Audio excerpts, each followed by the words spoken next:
everyone. So I want to talk about something that I should have talked about a long time ago, but I've noticed even in myself, I'm sure my subscribers have seriously noticed that I've been oh I don't I don't know how to say this. I've been steering away from cheer lately. When I first started this, I know all my videos were about cheer, and that was what excuse me, that was what I had planned. But oh my gosh, but going on, oh my, but going on moving on and stuff and progressing, I realized that cheer's not the only thing that I want to do on YouTube. I want to have a lot of things or whatever.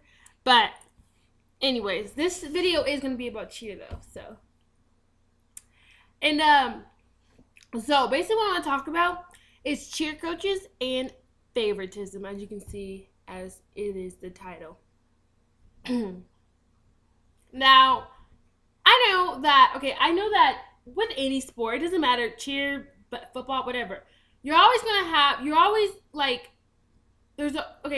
if you do the sport like many different times, like with different, like progressing, whatever, you tend to have different coaches.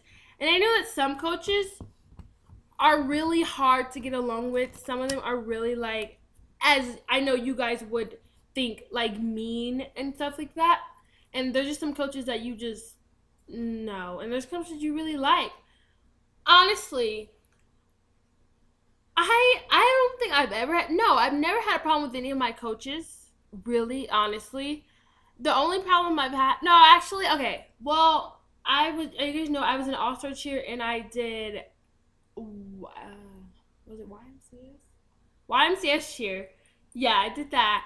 And so that's 2 years, and I kept, well, I was in YMCS first, and then I moved to All-Star Cheer, and my coach for YMCS was amazing. Seriously, it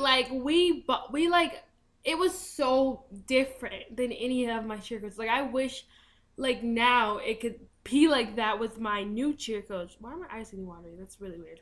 But anyways, me and my YMCS cheer coach, we bonded so much. So much. You would never guess it. I bonded with her as I see other girls bonding with my new coach now. But we bonded so I was very devastated to have to leave the team, but I was getting older and there is an age cutoff. And I moved anyway, so I couldn't do it. But I moved to All-Star Cheer. And that coach, honestly, awesome coach too. There were never problems between us. She adored me too. I adored her because I was very into cheer then. I'm not trying to brag or anything, but I used to be talked as the best with facials and enthusiasm because I was always so excited to just perform. I love performing. That's why I love cheerleading. But with my coach now, I am a high school cheerleader, and this is my first year. And a high school cheer is way different from All-Star and YMCS, so there's a big difference. But my coach now, honestly, okay, here's the thing. She's an awesome coach. Well, I have two coaches actually. That might be kind of weird to some of you guys, but I do. I have one main coach and then two coaches. But honestly, the way to get around a cheer coach is to basically know what you're in cheer for. Don't go to cheer just expecting to mess around and stuff, because when you do that, then you're showing your coach that you're one of those girls, and you don't want to be one of those girls that play around. You have to really be involved, and practice is a place to practice. So yeah, you get what you put in, basically. There has been okay, you yourself want to prove your oh my gosh, I don't know word for this. You yourself want to let your coach see what your actual self is. And for me, I feel like I didn't have that chance. I feel like someone just got into her brain, another personality of me, which sucks, but I'm not even gonna get into that. But things happen, you know? And also, okay, favoritism. I hate favoritism. Like coaches, it's so obvious. Like they make it like if you're gonna do that, why not do it like outside of practice or something? No, you make it so obvious. And I have a teacher too, not related to cheer, but I have a teacher in another activity I'm in, and there's so much favoritism. It's like crazy, like worse than my other coach. But yeah, coach, yeah, honestly, my cheer coach, she does do favoritism, and I'm not gonna lie. I'm not gonna lie at all. But I'm gonna be honest, but it's not like bad. Like you know, like I feel like she really loves everyone, but you can just tell that there's some girls that she just has a feeling in her head about. Honestly, I don't have a problem with my coach, and I hope she doesn't have a problem with me.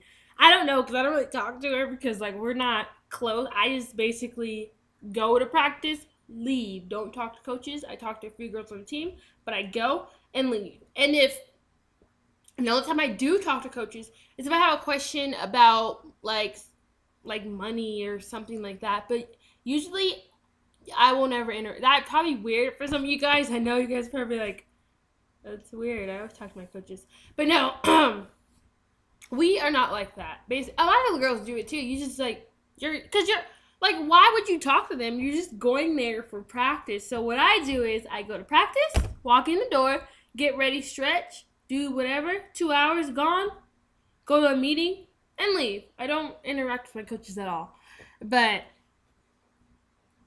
that's how it is where I'm from. So I've never had problem with my coaches. I do. It just bothers me honestly when there is favoritism. I'm sure everyone has been like around a teacher that's like, oh, favoritism. Because first of all, like,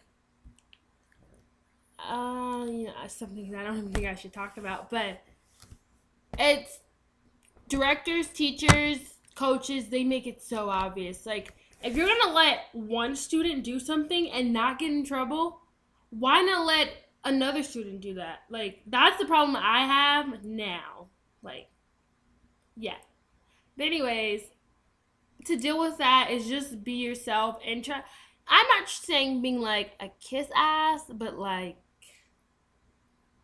just like, you know what I mean. Wink, wink. Just like, be yourself. Be yourself. Come on. And I think if you're yourself, then you won't have any problems. But honestly, there is a kiss ass factor where like you need to that's really sad to say that that's what you have to do to get somewhere, but it's true in the cheer world. Basically, from my point of view, you really have to be like, hey coach, oh, I did this for you, everything to actually fit in with the coach and for her to actually like you. So yeah, so I hope this helped, and I will see you guys later in my next video. Okay, bye guys.